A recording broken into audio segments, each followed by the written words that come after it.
ঢাকায় বসবাসরত চট্টগ্রামের গুণী মানুষদের নিয়ে বাংলাদেশ টেলিভিশন চট্টগ্রাম কেন্দ্রের নিয়মিত আয়োজন ঢাকায় থাকি। এই অনুষ্ঠান থেকে আপনাদের সবাইকে শুভেচ্ছা জানাচ্ছি আমি ইকবাল খন্দকার। আশা করছি সবাই ভালো আছেন আর আমন্ত্রণ জানাচ্ছি আগামী কিছু সময় আমাদের সঙ্গে থাকবার জন্য। আপনারা জানেন এই অনুষ্ঠানে আমরা কথা বলি তাদের সঙ্গে যাদের বাড়ি চট্টগ্রাম কিন্তু থাকেন ঢাকায়। তবে আজ আমরা যার সঙ্গে কথা বলবো তিনি সরাসরি চট্টগ্রামের মানুষ না, চট্টগ্রাম বিভাগের মানুষ। তিনি সঙ্গীত শিল্পী পুতুল। পুতুল কেমন আছেন? ভালো আছে। এই অনুষ্ঠান চট্টগ্রামের মানুষদের অনুষ্ঠান হলেও আপনারা যারা বৃহত্তর চট্টগ্রাম কিংবা চট্টগ্রাম বিভাগের মানুষ তারা কোনো না কোনোভাবে চট্টগ্রামের স্মৃতিচারণ করতে পারেন কিংবা খুব কাছের জায়গায় মূলত চট্টগ্রাম। একটু ছোটোবেলা থেকে আসি, ছোটোবেলাটা কেমন ছিল আপনার? ছোটোবেলাটা চমৎকার ছিল, খুব মজার ব্যাপার। আমার বাবা সরকারি চাকরিজীবী এবং সরকারি চাকরির সূত্রে বাবার একটা দীর্ঘ সময় কেটেছে ব্রাহ্মণবাড়িয়ার আশুগঞ্জ সার কারখানাতে বাবা কর্মরত ছিলেন। তো সেখানেও কিন্তু আমার বিভাগ পড়ছে চট্টগ্রাম। আবার আমার আদি নিবাস মানে আমার বাবা মায়ের বাড়ি ফেনী, সেখানেও আমার বিভাগ চট্টগ্রাম।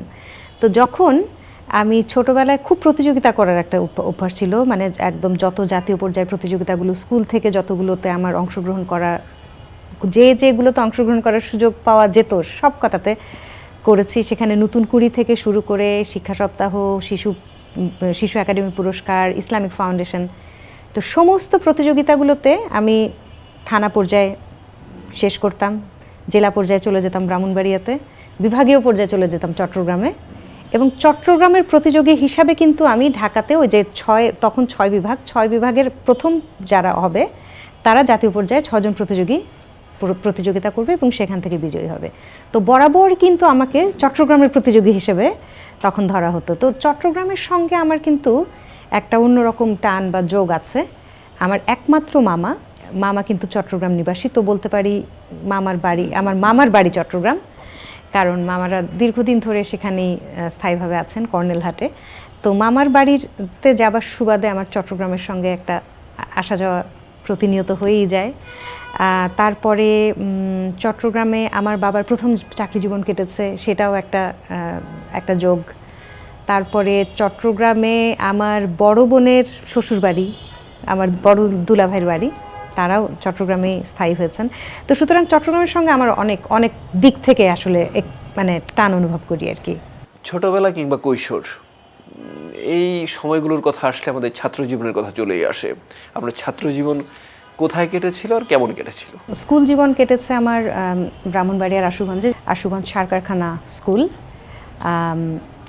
আশুগঞ্জ জায়গাটা এত চমৎকার একটা জায়গা, মানে পুরোটাই একদম উপশহর কিংবা ভীষণ মফস্বল, কিন্তু যে হাউজিং কলোনিটাতে আমাদের বেড়ে ওঠা, সেই জায়গাটাতে ঢুকলে মনে হবে আপনি অন্য কোনো শহরে চলে এসেছেন। এবং একদম ব্রিটিশদের করা অনেক পুরাতন অবকাঠামো সেখানে, যার কারণে মানে পুরো জায়গাটা আমাদের একদম স্বপ্নের মতন চমৎকার। মেঘনা নদীর পাশে আমাদের বাসা ছিল, 5 তলা, মানে বারান্দায় যখন দাঁড়াতাম আমাদের কখনো ফ্যান ছাড়তে হতো না, কারণ মেঘনা নদীর বাতাসে ফ্যানগুলো আপনি ঘুরতো। আর সেই যে বিভিন্ন রঙের রঙিন পালতোলা নৌকাগুলো, মানে আমার শৈশব বলতেই এখনও আমার মেঘনা নদীর পার আর সেই নৌকা। আর পরবর্তী সময় অবশ্য ভৈরব সেতুটা হয়েছিল, কিন্তু আমার শৈশবে সেই মেঘনা নদীর পার এবং মেঘনা নদীর ওপার থেকে মানে ভৈরব থেকে কিন্তু আমার সঙ্গীত গুরু আসতেন আমাকে প্রতি বৃহস্পতিবার গান শেখাতে। তো বৃহস্পতিবার এলেই স্কুল ছুটির পরে ছাদে দাঁড়িয়ে থাকতাম, কারণ ওস্তাদজি নামবেন, নৌকা থেকে নামা পুরোটা আমার দেখতে হবে, আমি দেখতে পাচ্ছি বাড়ি থেকে।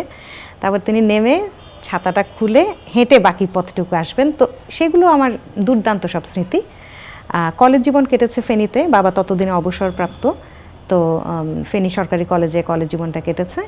তারপর থেকে আমার নিবাস আসলে ঢাকাতে, এবং সেটাও প্রায় অনেক দিন হয়ে গেছে। তো যার কারণে এই 3টা জায়গা মিলিয়ে আমি আর কি ভীষণভাবে নিজেকে খুঁজে পাই। আপনার শৈশব গেল, কৈশোর গেল, তারপর ছাত্র জীবন শুরু হলো, ছাত্র জীবন চললো, এর মাঝখানে কখনো না কখনো সঙ্গীত জীবন শুরু হয়েছে। একটু শুরুর গল্পটা শুনবো। শুরুর গল্প আমার বড় বোনের কাছে। বড় বোন, আমরা 6 ভাই বোনের মধ্যে বড় আপাই শুধু মানে পেশাদার সঙ্গীত শিল্পী হিসেবে ওই সময়ে। আমি তখন অনেক ছোট, আমি সর্বকনিষ্ঠ। তো আমি বড়পা যখন গান শিখছে তখন আমি একেবারে আমার কন্যার চাইতে অনেক ছোট। সুরের সঙ্গে পরিচয়টা সেভাবেই ঘটলো। বরাবর গানের ক্লাসে তার সঙ্গে চলে যাওয়া, গান মানে যাওয়ার জন্য বায়না করা, জেদ করা, তারপর তার সঙ্গে মঞ্চে উঠে গাইবার জেদ করা, সেগুলো সবই একেবারে খুব ছোট বয়সে, একেবারে অবুঝ বয়সে, 3-3.5 বছর বয়সের গল্প যেগুলো শুনি পরিবার থেকে। সেভাবে প্রথম মঞ্চ পরিবেশনা 4 বছর বয়সে, সেটা বড় আপার সঙ্গেই। পরে যখন আমার গানের প্রতি এরকম ঝোঁক দেখলো সবাই, তখন বড় আপার যে সঙ্গীত গুরু ছিলেন, যার কথা একটু আগে বললাম, ওস্তাদ সুরেন বর্মন, তার কাছে আমার প্রথম হাতে করেই প্রাতিষ্ঠানিক সঙ্গীত শিক্ষাটা শুরু হলো। এবং সেভাবেই পুরো স্কুল জীবনে আমার এই একজন গুরুর কাছেই শেখা। তারপরে আমি আরও 2জন সঙ্গীত গুরু পেলাম, ওস্তাদ আতিকুর রহমান এবং পরবর্তী সময়ে সুজিত মুস্তাফা স্যার। আমার পড়াশোনাটাও আমি বিশ্ববিদ্যালয়ে মানে পড়াশোনার বিষয় হিসেবেও সঙ্গীতকে বেছে নিয়েছিলাম, সঙ্গীতে স্নাতকোত্তর। আর এর মধ্যে স্কুল জীবন পুরোটা জুড়ে কিন্তু ওই যে নানান প্রতিযোগিতায় অংশগ্রহণ করা, অনেক রকমের পুরস্কার প্রাপ্তি, জাতীয় পর্যায়ে 12 বার স্বর্ণপদক পাওয়া, তো সমস্ত কিছু মিলেই মানে ভীষণ একটা বর্ণাঢ্য সঙ্গীত শিক্ষা জীবন ছিল আর কি শৈশবে। সঙ্গীত জীবন একভাবে শুরু হয় মোটামুটি সবারই, যারা ছোটবেলায় একটু গান করতে চায় কিংবা শিল্পী হওয়ার স্বপ্ন দেখে, কিন্তু সবার খুব লম্বা পথ পাড়ি দেওয়া হয় না। আপনার কি মনে হয় আপনার যে জার্নি থেকে আপনাকে আমরা চিনি ক্লোজ আপ ওয়ান, সেই জার্নিটাই আপনাকে এই পর্যন্ত এনে দিয়েছে? এটা হয়তো আমরা খুব সাদা চোখে যখন দেখি যে আপনার এই জার্নিটা, কিন্তু এমনও তো হতে পারে এর আগেও কোনো জার্নি ছিল, সেই জার্নির কথা হয়তো আমরা জানি না, এমন কোনো জার্নি ছিল কি না? নিঃসন্দেহে আমার পুরো জীবনটাই আসলে এই সঙ্গীতের যাত্রার মধ্য দিয়েই গেছে। সে যাত্রা তো এখনো শেষ হয়নি, চলছে, এখনো চলমান যাত্রা বলতে পারি। বরং ওই যাত্রার একটা বড় ধাপ গিয়ে শেষ হয়েছে ক্লোজ আপ ওয়ানে, তারপরে পেশাগত সঙ্গীত জীবনটা শুরু হয়েছে। কিন্তু তার আগে যে আমার সঙ্গীতের যাত্রা, সেখানে আমার পরিবার সঙ্গে ছিল ভীষণভাবে। যখন আমি মফস্বলের মেয়ে, আমি যখন ঢাকায় প্রতিযোগিতা করতে আসতাম, বিভাগ পেরিয়ে ঢাকাতে জাতীয় পর্যায়ে প্রতিযোগিতা করতে আসতাম, ঢাকাতে থাকবার সেরকম কেউ নেই, কোনো আত্মীয় স্বজন নেই, বাবা মেয়ে 2জন মিলে কিন্তু আমরা প্রতিযোগিতা অংশ নিয়ে সেদিনই আবার বাড়ি ফেরার তাড়া, একটা কোথাও গিয়ে একটা অনিশ্চয়তা এবং পথের ক্লান্তি ধকল, সমস্ত কিছুর পরে গিয়ে নিজের সর্বোচ্চটা দেওয়ার একটা চেষ্টা করা, মঞ্চে দাঁড়িয়ে, সমস্তটাই তো একটা কঠিন যাত্রা। এবং সেখানেও যে নতুন কুড়ির যাত্রার কথা খুব মানে বিশেষভাবে মনে পড়ে, কারণ মোটা দাগে একটা কথা সবসময় শুনতাম যে নতুন কুড়িতে গিয়ে কি আর পুরস্কার পাওয়া এত সহজ কথা? ঢাকার ওস্তাদজির কাছে শিখতে হয়, অনেক রকমের পরিচয় যোগাযোগ লাগে, তা না হলে কি আর নতুন কুড়ির পুরস্কার কেউ পায়? কিন্তু আমি সেটা প্রমাণ করেছিলাম যে নতুন কুড়িতে শুধুমাত্র যোগ্যতারই মানে স্বীকৃতিটুকু মিলেছিল, যেটা আমার এবং আমার বাবার কাছে এবং আমার পরিবারের সবার কাছে একটা ভীষণ স্বপ্ন পূরণ হবার মতন ঘটনা। যে নতুন কুড়িতে যখন দেশের গানে প্রথম, পল্লীগীতিতে 2য় স্থান, আমার নামটা উচ্চারিত হলো, সেটা তখন মনে হলো যে হ্যাঁ, আমার সঙ্গে আমার পরিবারেরও যে এই যে একটা কঠিন যাত্রা, সেখানে কিছু অর্জন যুক্ত হচ্ছে। আপনাকে আমরা ক্লোজ আপ ওয়ানের আসর থেকে চিনি, তবে একটা আসরে যখন ভালো করা হয় কিংবা জার্নিটা যখন লম্বা হওয়ার মতো পরিবেশ তৈরি হয়, সেখানে বড় একটা প্রস্তুতির বিষয় থাকে। আপনার আগের প্রস্তুতিগুলো এক ধরনের ছিল, কিন্তু জাতীয় পর্যায়ে এমন একটা জার্নি, সেখানে প্রস্তুতিটা অবশ্যই বড় ছিল। সেই প্রস্তুতির কথা তো আসলে আমরা সেভাবে জানি না, আপনার মুখ থেকে আজকে একটু শুনতে যাই। ক্লোজ আপ ওয়ানের আসর যখন শুরু হয়, তখন না আমরা নিশ্চিত ছিলাম না যে আসর থেকে কি হবে। মানে প্রত্যেকের মাথায় আমি নিশ্চিতভাবেই বলতে পারি যে প্রত্যেক প্রতিযোগী ভেবেছে যে তার সর্বোচ্চটা দিতে হবে, এখানে ভালো করতে হবে। কিন্তু এর ফলে মানে দেশব্যাপী হঠাৎ করে একটা পরিচিতি পেয়ে যাওয়া এবং একদম সদ্য কিশোর কিশোরী সকলে আমরা স্কুলের গণ্ডি পেরিয়ে কলেজে উঠেছি, তখনই এই পরিমাণ খ্যাতির চাপ নেওয়া, মানে এগুলো তো তখন কিছুর জন্যই আমরা প্রস্তুত ছিলাম না সত্যিকার অর্থে। আর যেই সময়টুকু প্রতিযোগিতা গেছে, সেই সময় তো নানান রকমের তত্ত্বাবধান আমাদের জন্য হয়েইছে, যত্ন, আত্মীয়, মেন্টরিং, যেভাবেই বলি না কেন, পৃষ্ঠপোষকতা। কিন্তু প্রতিযোগিতা শেষ হবার পরে কিন্তু তখন আর কেউ নেই মাথার উপরে ছাদ হয়ে, একদম নিজস্ব পথ চলা, এবং তখন সিদ্ধান্তগুলো সমস্তটা নিজেই নির্ধারণ করতে হবে। দূরদর্শী হওয়াটা খুব জরুরি সেখানে। তো সেরকমটাই ছিল প্রস্তুতি বলতে। কণ্ঠ সাধনার জায়গা তো কোনো পার্থক্য নেই, সারা জীবন যেভাবে করেছি সেভাবেই, যে হ্যাঁ ভালো গাইতে হবে। কিন্তু প্রতিযোগিতা শেষ হলো যখন, মনে হলো তখন আসল যুদ্ধটা শুরু হয়েছে। কারণ ওইটুকু বয়সে কি করে আমরা মানে সামাল দেব সমস্ত কিছু, এই পরিমাণ ব্যস্ততার সঙ্গে পড়াশোনা চলছে, শিক্ষা জীবন তখনও শেষ হয়নি। শিক্ষা জীবন, পেশাগত জীবন একসঙ্গে চালিয়ে নিয়ে যাওয়ার যে একটা চ্যালেঞ্জ, সেগুলো তো নিতেই হয়েছে প্রতিনিয়ত। আপনি ক্লোজ আপ ওয়ানের অন্য 10 জন প্রতিযোগীর থেকে আলাদা, কারণ আপনাকে দিয়ে উপস্থাপনা করানো হয়েছে, যেটা আমাদের কাছে একটা বিস্ময়কর ব্যাপার ছিল তখন, যে কোনো প্রতিযোগী, কারণ আপনি তো আসলে উপস্থাপক হিসেবে এখানে আসেননি, আমার এসেছেন কাছেও তো বিস্ময়কর ছিল। হ্যাঁ, উপস্থাপক হিসেবে আসেননি, আপনি সঙ্গীত শিল্পী হিসেবে এসেছেন এবং পরের বছরই আপনি উপস্থাপক হয়ে গেলেন এমন একটা আয়োজনে। এটা কিভাবে সম্ভব হয়েছিল আর প্রস্তাবটা কিভাবে এসেছিল মূলত? এটা আমার কাছে চূড়ান্ত বিষয়, কারণ আমি আমার জীবনে খুব গুছিয়ে চলা মানুষ, খুব পরিকল্পনা করে চলি, কিন্তু এই একটা ঘটনা কোনো পরিকল্পনার বাইরে হুট করে হয়েছে। আমার মনে পড়ে এনটিভিতে তখন একটা অনুষ্ঠান ছিল, একটা আয়োজন ছিল, এখনো আছে বোধহয়, শুভ সন্ধ্যা। তো সেখানে আমি অতিথি হয়েছিলাম। তো সেই সাক্ষাৎকারটা প্রচারের দুদিন পরে আমার কাছে এনটিভি থেকে একটা ফোন আসে যে আপনাকে একটু অডিশনের জন্য ডাকা হচ্ছে, ক্লোজ আপ ওয়ানের পরবর্তী আসরের জন্য আমরা কিছু ছেলেমেয়ের অডিশন নিতে চাচ্ছি, তো আপনি নির্ধারিত সময়ে এসে উপস্থিত হবেন। আমার কাছে খুবই অবাক লেগেছে যে কিসের ভিত্তিতে, কারণ এর আগে আমার কোনো ধরনের পূর্ব অভিজ্ঞতা নেই, কিছু নেই। তো তারপরেও গেলাম। গিয়ে তো এনটিভির একটা স্টুডিওতে ক্যামেরার সামনে, শুধুমাত্র ক্যামেরার সামনেই কথা বলতে হলো। প্যানেলে কারা বসেছেন, কারা বিচার করছেন কিছুই জানি না, দেখতে পাচ্ছি না, প্যানেলে বসেছেন তারা। তো বলা হলো যে আপনি এই ক্লোজ আপনের একটা পর্ব আপনার মতন করে শুরু করুন, যেমন মন চায়। তো আমি কথা বলেছিলাম, মনে হয় ভালোই বলেছি, মানে কোনো হোঁচট ধাক্কা কিছু ছিল না, বলেছি সাবলীলভাবেই। বলে আমি বাড়ি ফিরে এসেছি এবং সবচেয়ে মজার বিষয়, অডিশনে গিয়ে আমি এমন সব মুখ দেখলাম যাদের দেখে আমি নিশ্চিত হয়ে গেলাম যে আমার তাহলে কোনো সুযোগ নেই, কারণ তারা তখনই অনেক প্রতিষ্ঠিত তারকা, অভিনয় জগতের, মডেলিংয়ের অনেকে, গানেরও অনেকে।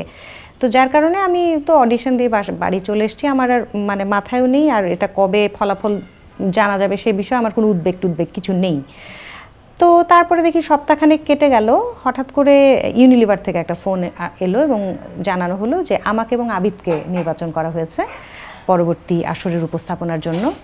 এবং সেখানে তারা চাচ্ছিলেন যে এই মঞ্চ থেকেই উঠে আসা দুজন ছেলে মেয়ে যেন পরবর্তী আসরটি উপস্থাপনা করেন, তাহলে তাদের সম্পৃক্ততাটা আরেকটু ভালো হবে। তো সেভাবেই সেই আসর শুরু হলো। একদম নতুন দুজন ছেলে মেয়ে আমরা, এত বড় মঞ্চ, কি করে কি করব কিছুই জানি না। তো পুরো যাত্রাটা আমি শিখেছি, আমি এটাই বলবো। উপস্থাপনাও তো অনেক দিন হয়ে গেছে, 2008-এর আসর উপস্থাপনা করেছি এবং তারপরে 2012-র যে ক্লোজ আপনের চতুর্থ আসর এবং শেষ আসর সেটাও করেছি। তারপরে নানান অনুষ্ঠানে তো উপস্থাপনায় আমাকে পাওয়াই গেছে। তারপরেও আমি খুব চেষ্টা করেছি যে কাজ বা যেই বিষয়টি ঠিক আমি পুরোপুরি মানে সিদ্ধহস্ত নই কিংবা জানি কম, সে বিষয়ে আমি কথা বলতে চাইনি। আমি চেয়েছি যে যেটা আমার অঙ্গন, আমার ক্ষেত্র। আমি এরপরে অনেক লম্বা একটা সময় কলের গান দেশ টিভিতে হতো, সেটা খুব জনপ্রিয় একটা লাইভ অনুষ্ঠান ছিল, সেখানে উপস্থাপনা করেছি। সেটাও আমার অনেক সুন্দর একটা যাত্রা। এবং এরপরে নানান সময় তো উপস্থাপনা আমাকে পাওয়াই গেছে। ক্লোজ আপ ওয়ানে নানা রকম গান তোলার একটা বিষয় ছিল, কোনোটা মৌলিক, কোনোটা প্রচলিত, এরকম গান। আমরা যদি মৌলিক গানের কথা বলি, মৌলিক গান একজন শিল্পীর জন্য অন্যরকম বিষয়, কারণ তার শিল্পী জীবনের পরিচয় বহন করে এই মৌলিক গান। সেখানে প্রথম মৌলিক গানে কণ্ঠ দেওয়া কিংবা মৌলিক গান রেকর্ডিং ইত্যাদি বিষয়ের যে স্মৃতিচারণ, সেটা একটু শুনতে চাই আপনার মুখ থেকে। প্রথম মৌলিক গান তো ক্লোজ আপ ওয়ানের মঞ্চে যে লাইভ গাইতে হয়েছে, প্রথম মৌলিক গানের স্মৃতিও দুর্দান্ত, কারণ আমার জীবনের প্রথম নিজের গান, সেটা আমি পেয়েছিলাম শ্রদ্ধেয় লাকি আখন্দের সুরে, যেটা অনেক বড় পাওয়া। এবং সেটাও পেয়েছিলাম লটারির মাধ্যমে। আমার ভাগ্যটা কত ভালো দেখুন, লটারির মাধ্যমে নির্ধারিত হয়েছিল যে আমি তার সুরে গাইব। শফিক তুহিন ভাই লিখেছিলেন এবং লাকি চাচা সুর করেছেন। এবং সেই গানটার বয়স হয়ে গেছে 21 বছর, 20-21 বছর ধরে সেই গানটা কিন্তু এখনও মঞ্চে গাইতে হয়, মানে গানটা এত বেশি শ্রোতাপ্রিয় হয়েছিল। এরপরে লাইভ মঞ্চে গাওয়া তো একরকম, আপনি যেটা বললেন, কিন্তু রেকর্ডিং স্টুডিওতে কেউ যেখানে নেই, সামনে শুধু সঙ্গীত পরিচালক আছে, একটা ছোট্ট স্টুডিওতে আমি মাইক্রোফোনের সামনে গাইছি, সেটা তো অন্যরকম। তো আমার প্রথম মৌলিক গানের অ্যালবাম 2006-এ আমি ক্লোজ আপন শেষ করবার পরে 2008 থেকে অ্যালবাম প্রকাশ করা শুরু করি এবং প্রতি জোড় বছর আমি অ্যালবাম করতাম। তো 2008-এ আমার প্রথম অ্যালবাম আসে। সেই গানগুলো রেকর্ডিংয়ের স্মৃতি ভীষণভাবে মনে পড়ে, কারণ গানচিলের স্টুডিও ছিল তখন বাড়িধারায়। তো সেখানে গিয়ে গিয়ে গানগুলোর রেকর্ডিং করা, মানে সেই স্মৃতি সত্যি অন্যরকম, এখনও মনে পড়ে। পুতুল নামটা আমাদের কাছে অন্যরকম এই জন্য আপনার সমসাময়িক অনেকেই গান সুর করার সেভাবে সাহস দেখাননি, কারণ আমাদের নারী শিল্পী যারা আছেন এই জায়গাটায় তাদের আমরা কম পেয়েছি। হয়তো গান লেখা পর্যন্ত পেয়েছি, কিন্তু সুর করা, সঙ্গীত পরিচালনা ইত্যাদি বিষয়ে ততটা পাইনি। কিন্তু আপনি আপনার এমন কিছু গান নিয়ে এসেছেন যেসব গানে অন্য কারো কোনো স্পর্শ ছিল না, পুরোটাই আপনার কাজ। এই সাহসটা প্রথম কখন নিজের মধ্যে আসলো, কোন আত্মবিশ্বাসের ভিত্তিতে? এটা বরাবরই ছিল, মানে যখন আমি নবম দশম শ্রেণীর ছাত্রী তখন থেকে আমার খুব কম্পোজার হিসেবে দেখতে ইচ্ছা করতো নিজেকে। শুধু কণ্ঠ শিল্পী নয়, একটা গানের সৃষ্টির সমস্ত কিছু আমি করব, আমার সৃষ্টি আমার মতন হবে। এবং আমার মনে আছে আমি যখন প্রথম স্কুল জীবনে হেডফোনে একদিন হঠাৎ মৌসুমী ভৌমিকের গান শুনি, আমি ভেসে গেলাম এবং আমার মনে হলো একজন নারী, কি চমৎকার দর্শন, তিনি যেন নারীদের কথা বলছেন এবং তিনি যেন একজন কবি। একজন কবিতা একটা সঙ্গীত সৃষ্টি করলে যেরকম হবে, একটা জাদুকরী আবেশ, সেই রকম হলো আর কি। তো সেটার পর থেকে আমার মনে হলো যে কম্পোজার হতে হবে, আমি আমার গান করতে চাই, আমার ভাবনা তো অন্য কেউ লিখে দিলে তো তার ভাবনা হবে, আমারটা তো আমাকে লিখতে হবে। তো সেভাবে 2006 যখন ক্লোজ আপ ওয়ান শেষ করলাম, 2008-এ তাদের নিয়ম অনুযায়ী, চুক্তি অনুযায়ী আমার প্রথাগত মানে সঙ্গীত পরিচালকদের সঙ্গে কাজ করতে হলো প্রথম অ্যালবাম। দ্বিতীয়টার থেকে আমি হয়ে গেলাম একেবারে মানে বাঁধন ছাড়া বলগা হরিণ। তখন আমি আর কারোর ধার ধারছি না, আমি নিজের মতন করবো। আমি জানি যে সেটা ভীষণ দুঃসাহসিক একটা সিদ্ধান্ত ছিল, কারণ অত ছোট্ট ক্যারিয়ারে, মানে আমি আত্মপ্রকাশের 1-2 বছরের মাথায় নিজের সৃষ্টি নিয়ে এলে সেটা কতখানি গ্রহণযোগ্য হবে, কতখানি সমাদৃত হবে আমি তো জানি না। কিন্তু আমার কাছে সবসময় মনে হয়েছে আমার পথটা আমি নিজে করব, সবার থেকে একটু আলাদা নতুন পথ সৃষ্টি করা যাক। তো সেভাবেই আমি পুতুল গান দিলাম এই ধারাটার নাম, যেখানে আমার কথা সুর কম্পোজিশন আমি কাজগুলো করেছি আর কি। এই নামটাই অন্যরকম, কারণ পুতুল নাচ পর্যন্ত আমরা চিনি, কিন্তু এরপরে পুতুল গান আপনি নিয়ে আসলেন। কিন্তু এই পুতুল নাম সহযোগে আরও বেশ কিছু কাজ আপনার এসেছে, সেটা লেখালেখি রিলেটেড। একটু জানবো যে আপনার লেখালেখির জগৎটা সম্পর্কে। অন্তত শুরুর দিকের গল্পটা আগে শুনি, তারপরের গল্প তো মোটামুটি আমরা জানি, তবু শুনবো, শুরুটা আগে শুনি। শুরুটা ঠিক আমার সঙ্গীত যখন শুরু, মানে তখন থেকেই, কারণ সঙ্গীত শুরু তো একেবারে মানে জ্ঞান হবার আগের থেকে আমি বলতে পারি যে ওইটুকু বয়সে তো আর মানুষ বুঝে শুনে কোনো কিছু প্র্যাকটিস করে না বা চর্চা করে না। তো কিন্তু বাড়িতে পড়াশোনার একটা খুব সুন্দর সাহিত্য সহায়ক একটা পরিবেশ ছিল, বিশাল ব্যক্তিগত পাঠাগার, আমার বড় ভাই ভীষণ সাহিত্য পড়ুয়া মানুষ, এবং ভাইয়ের যে ব্যক্তিগত সংগ্রহশালা ছিল সেটা দেখতে মানুষ আসতো দূর দূরান্ত থেকে, এত চমৎকার তার লাইব্রেরি। তো সেখানে বাবা মাও ভীষণ বই পড়া মানুষ, বই পড়ছেন সকলে, আমিও পড়ছি, যখন যা পাচ্ছি ভাইয়ের কাছ থেকে বাবা মা উপহার দিচ্ছেন পড়ছি। মানে নিজের কথা নিজের লেখা মনে হয় শুরু হলো, সেটাও খুব ছোট থাকতেই, সম্ভবত ষষ্ঠ সপ্তম শ্রেণীতে। তখন তো আর অত গুছিয়ে লিখতাম না, কিন্তু আমি খুব ডায়েরি লিখতাম, দিনলিপি লিখতাম, প্রতিদিনকার ভাবনা অনুভূতির জায়গাগুলো লিখতাম। গান লিখেছি প্রথম সম্ভবত দশম শ্রেণী পড়ি তখন। আর কবিতার প্রেমে পড়েছি আমি মূলত নীরেন্দ্রনাথ চক্রবর্তী পড়ে, এবং তার কবিতার পরে আমার মনে হয়েছে যে কবিতার প্রকাশভঙ্গি যদি এত সুন্দর হয় তাহলে আমি কবিতা লিখব। তো সেভাবে আমার সাহিত্যের এরপরে তো মানে যেই ধারাবাহিকতাটা ছিল পড়ার, এরপরে মনে হলো যে লিখতে হবে। এখন মনে হয় তাগিদ বোধ করছি, মানে খুব শৈশবে শিশুতোষ লেখা নিয়ে আত্মপ্রকাশ করার ইচ্ছা আমার কখনো ছিল না, যার ফলশ্রুতিতে আমার প্রথম বই প্রকাশিত হলো 2016 সালে। সেটারও 1 দশক হয়েছে লেখালেখির, এবং সেটা আমার খুব আদরের একটা মানে ধারা আর কি, শিল্প এবং সাহিত্য চর্চার। আমরা লেখালেখি করতে দেখি অনেককেই, তারপর যখন প্রকাশের সময়টা আসে, বিশেষ করে বই প্রকাশ, তখন একটা সংগ্রামের মধ্য দিয়ে যেতে হয়, যে সংগ্রাম নতুন গান প্রকাশের মতোই সংগ্রাম, কোনো অংশে কম না। আপনার প্রথম বই প্রকাশ, এর সঙ্গে সংগ্রাম, এই দুটো বিষয় একটু জানবো, যে কতটা সংগ্রাম করতে হয়েছে অথবা কতটা সহজেই হয়ে গেছে। না, সহজে হয়নি খুব একটা, কারণ আমার তো গানে একটা পরিচিতির জায়গা ছিল তখন পর্যন্ত, কিন্তু সাহিত্যে অনেকে ভ্রু কুঁচকেছেন, হঠাৎ সাহিত্য কেন। কিন্তু এটা যে আমার সঙ্গেই বড় হয়ে ওঠা সাহিত্যের ভালোবাসাটা, সেটা বুঝতে একটু সময় লেগেছে অনেকের। কারণ মনে করেছেন যে ওই যে অনেকে আছে না, যে নানান শিল্পে নানান শাখায় কাজ করেন, হঠাৎ করে বই মেলা এলো, ইচ্ছা করলো একটা বই প্রকাশ করি, মেলায় একটা বই আসবে নিজের নামে, সেরকম কিছু কিনা।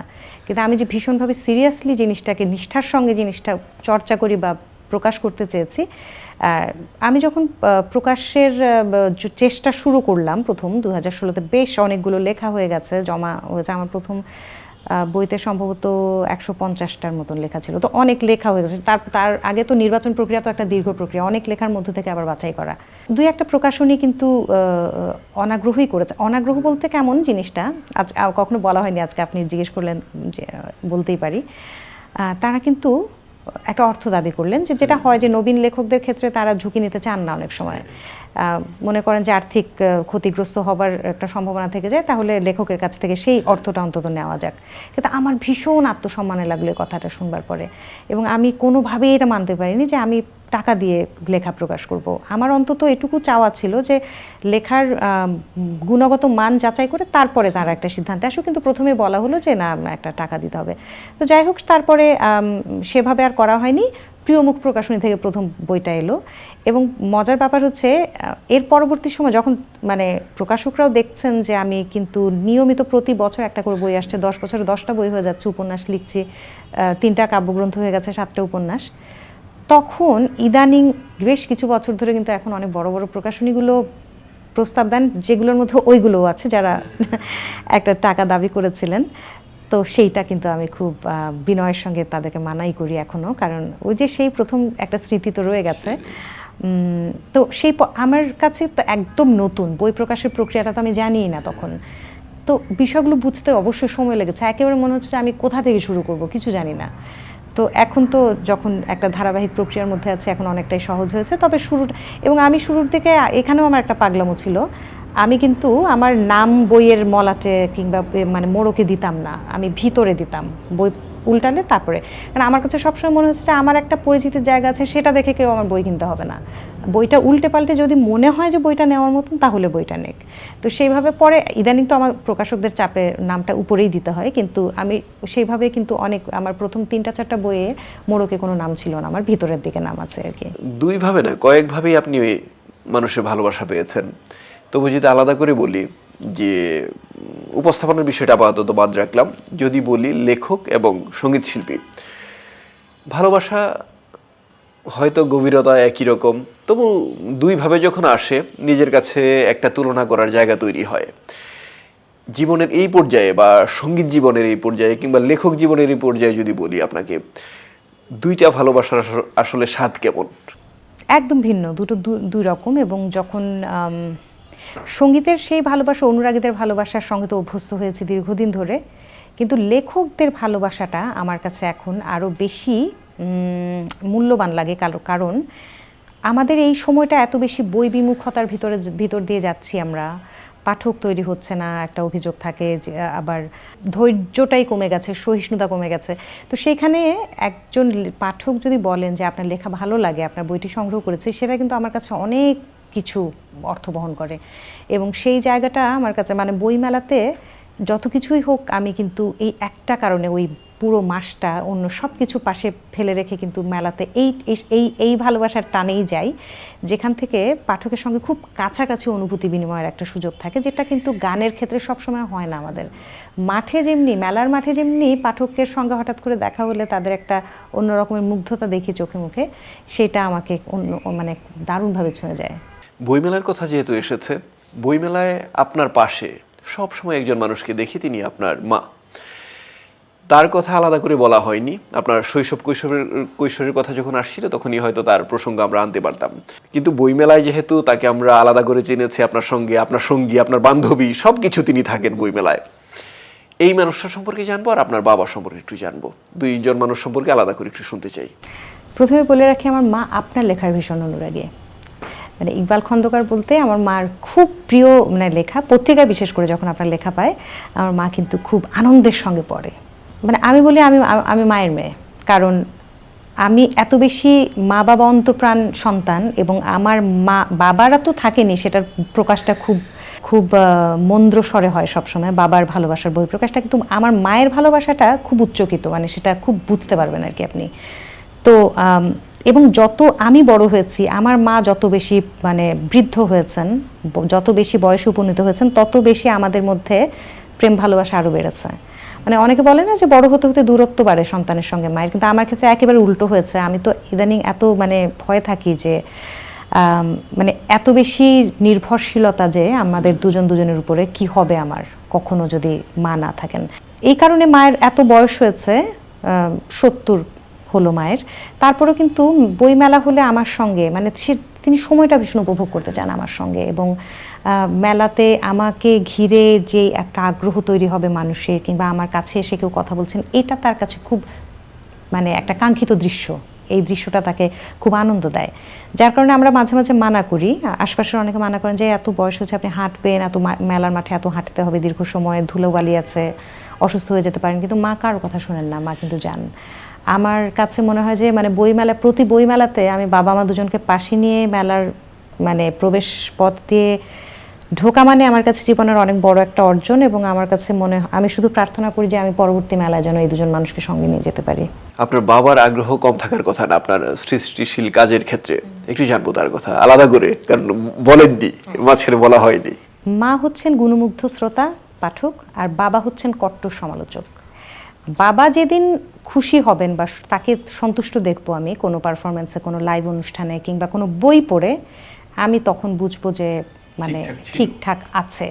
ইদানিং বাবা খুব প্রশংসা করেন, মানে ইদানিং বাবা অনেক প্রশংসা করেন, সেটা আমি বরং একটু অস্বাভাবিকই লাগে, একটু বিব্রতই লাগে যে বাবা এভাবে বলছেন। বাবা মাঝে মাঝে বলেন, তুই কতদিনে এত বড় হয়ে গেলি যে এইভাবে লিখছিস, এত কঠিন ভাষায় তুই, মানে এই যে কিছু শিশুর মতন তার কিছু অনুভূতির প্রকাশ, যে চমৎকার হয়েছে, দারুণ হয়েছে, মানে এই কথাগুলো ইদানিং আমি নিতে একটু বরং অস্বস্তি হয়। যে আবার আগের বাবাই মনে হয় ভালো ছিল, যে যেখানে বলতো যে না আরও ভালো করা উচিত, বা মানে ইদানিং বাবার মানে যে গর্ব অনুভবের জায়গাটা সেটা খুব তিনি প্রকাশ করেন। আর যে কোনো এখনো পর্যন্ত যে কোনো অনুষ্ঠানে মানে মা বাবারা আমাদের কাছে খুব অল্প জিনিসই চান, বাবা একটু গুরুত্ব পেতে চান, সব বাবা মাই, আর বিশেষ করে একটু বৃদ্ধ বয়সে যারা উপনীত হন তখন। তো আমি সেজন্য বাবাকে গুরুত্বপূর্ণ বোধ করানোর জন্য যে কোনো অনুষ্ঠানের আগে ফোন করি, বাবা এরকম একটা অনুষ্ঠান এসেছে, 8-10টা গান গাইতে হবে, তুমি তালিকা দিও। ভীষণ আনন্দ পান বাবা এটাতে। তো বাবার পছন্দের তালিকা যখন তিনি ধরিয়ে দেন এবং সেটা যখন একের পর এক আমি গাইছি টিভিতে, এটা তার জন্য খুব আনন্দের বিষয়। এবং আমিও সেটা, আমি চাই যেন আমি আরও অনেক বছর বাবার পছন্দের গানগুলো গাইতে পারি। দুইজন মানুষের কথা শুনলাম, আপনার মা এবং বাবা, কিন্তু জীবনের এই পর্যায়ে আরেকজন মানুষ যুক্ত হন জীবনে, আপনার জীবন সঙ্গীর কথা বলছি। তিনি সঙ্গীতের মানুষ আমরা জানি, তবু আপনার মুখ থেকে একটু শুনবো বদনাম অথবা সুনাম। তিনি ভীষণ ভালো মানুষ, প্রথমত মানুষ হিসেবে এত চমৎকার একজন মানুষ, এবং যে পরিবারটার অংশ হয়েছি আমি যে পরিবারের পুত্রবধূ, এই পরিবারের প্রত্যেকটা মানুষ নীতিতে, আদর্শে, মূল্যবোধে, ঐতিহ্যে এত চমৎকার যে আমি প্রতিনিয়ত এই মানুষগুলোর কাছাকাছি গিয়ে আমার মনে হয় যে আমি শুদ্ধ হই। এবং আমি পুরো কৃতিত্বটা দেব আমার শাশুড়ি মাকে, মানে রেজা এতটা ভালো হবার পিছনে। এবং অবশ্যই আমার শ্বশুরও আছেন। তো আমার শ্বশুর বাবা, তিনি কিন্তু আন্তর্জাতিক জাহাজের নাবিক ছিলেন। এই যে এটা অবশ্য বাবার জাহাজের একটা যন্ত্রানুষঙ্গ, এটাতে দূরে কাছে দেখা যায়। এই কারণে মাকে আমি পুরো কৃতিত্ব দিই যে রেজা এত চমৎকার একজন মানুষ হয়ে বেড়ে উঠেছে, এত মানবিক একজন মানুষ, এটা পুরো কৃতিত্ব মায়ের।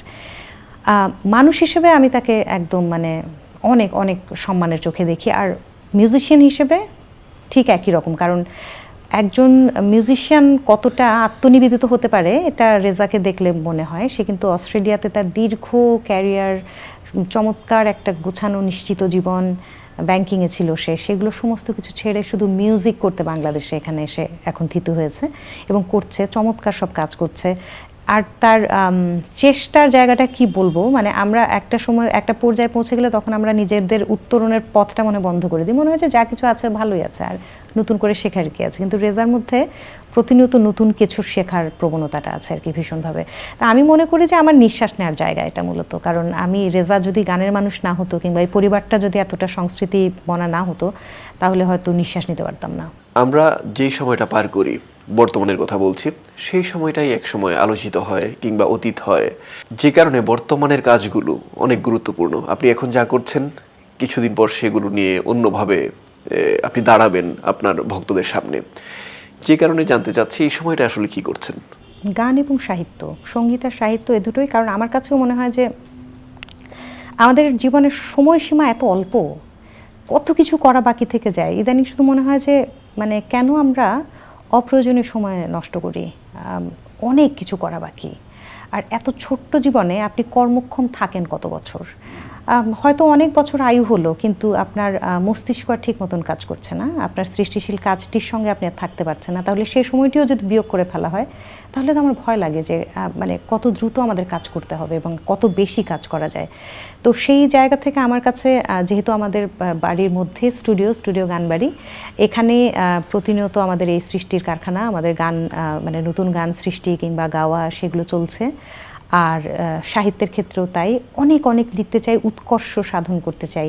নিজেই যেন নিজের লেখা পড়ে কখনো মনে হয় যে যাক কিছু করে উঠতে পেরেছি। মানে আমি যেমনি আমার প্রিয় লেখক কবিদের লেখা পড়ে মানে ভেসে যাই মুগ্ধতায়, তেমনি যেন নিজের লেখাতে কখনো সেই তৃপ্তির জায়গাটা খুঁজে পাই। শুরুতেই যেটা বলছিলাম যে আপনি সরাসরি চট্টগ্রামের মেয়ে না, চট্টগ্রাম বিভাগের মেয়ে, কিন্তু আপনার মুখ থেকে শুনলাম যে এত বেশি সম্পৃক্ততা চট্টগ্রামের সঙ্গে, আপনার মামা, বাবার চাকরির সূত্র ইত্যাদি, তো যে কারণে চট্টগ্রামের মানুষ আপনাকে আপন মনে করতেই পারে বা মনে করাটাই স্বাভাবিক। একটু যদি চট্টগ্রামের কথা দিয়ে আমরা অনুষ্ঠানের শেষ দিকটায় আলোচনা করি, একটু বলবেন চট্টগ্রামের কথা, তারপর আমরা অনুষ্ঠানের শেষ দিকে চলে যাব। চট্টগ্রাম আমার সবচেয়ে প্রিয় জায়গা মানে ঘুরতে যাওয়ার জন্য, কারণ একটু ফাঁক পেলে, একটু অবসর পেলেই মামার বাড়ি, তো বললাম এই মামার বাড়ির আনন্দই অন্যরকম, সেটা তো একটা রয়েছে। মানে এবং আমাদের আরও অনেক আত্মীয় স্বজন, মানে আমাদের আমার নানুর দিকার মানে মায়ের, আমার আম্মার খালারা, তারপরে আমার মামারা, মানে আরও যে সেকেন্ড কাজিন যাদেরকে আমরা বলি, তারা সবাই কিন্তু চট্টগ্রামে থিত হয়েছেন। তো সেখানে আমাদের অনেক বড় একটা পরিবার আছে আর কি। তো খুব প্রিয় জায়গা, এবং চট্টগ্রামে অনুষ্ঠান যখন করতে যাই সেটাও খুব আনন্দ হয়, কারণ চট্টগ্রামের শিল্পীরা যেমনি বাংলাদেশের সঙ্গীতাঙ্গনকে অনেক সমৃদ্ধ করেছেন, চট্টগ্রামের শ্রোতারাও কিন্তু চমৎকার। তাদের সামনে গান করতে যাবার আগে কিন্তু একটু বাড়তি প্রস্তুতি দরকার আছে। তো সমস্তটা মিলে চট্টগ্রামের প্রতি আমার অন্যরকম একটা ভালোবাসা আছে আর কি। তো যাদের কথা বললেন আপনি চট্টগ্রামের মানুষ, তাদের সরাসরি কিছু কথা আপনি বলবেন, কারণ তারা শুনতে চান। অনেক ভালোবাসা আপনাদের জন্য, আর সবচেয়ে বড় কথা আপনারা ভীষণ গান পাগল। সেই জায়গাটা খুব আনন্দ দেয়, কারণ কোনো অঞ্চলে যখন গানের চর্চাটা ভীষণভাবে থাকে তখন সে অঞ্চল থেকে রত্ন বেরিয়ে আসে, যেটা প্রমাণ বাংলাদেশের এই সঙ্গীতাঙ্গন, এই শিল্পাঙ্গন, নানান গুণী মানুষের জন্ম চট্টগ্রামে হয়েছে, নানান সঙ্গীত সাধকের। আমরা একসময় জানতাম যে চট্টগ্রামের সঙ্গীত গুরুরা, মানে তাদের কাছ থেকে শেখা শিক্ষার্থীরাই পরবর্তী সময়ে কিন্তু নানান জায়গায় কৃতিত্বের স্বাক্ষর রাখছেন। আপনাদের জন্য অনেক ভালোবাসা, আপনারাও আমাকে আপনাদের প্রার্থনায় রাখবেন। এই তো, অনেক ধন্যবাদ আপনাকে, ভালো থাকবেন। দর্শক, এতক্ষণ আমরা ছিলাম ঢাকায় থাকি এই অনুষ্ঠানে, ঢাকায় বসবাসরত চট্টগ্রামের গুণী মানুষদের নিয়ে অনুষ্ঠান। এই অনুষ্ঠানের আগামী পর্বে চট্টগ্রামের আরও একজন গুণী মানুষকে নিয়ে হাজির হয়ে যাব আমি, ইকবাল খন্দকার। সেই পর্যন্ত সবাই ভালো থাকবেন, সুস্থ থাকবেন, অবশ্যই বাংলাদেশ টেলিভিশন চট্টগ্রাম কেন্দ্রের সঙ্গে থাকবেন। আল্লাহ হাফেজ।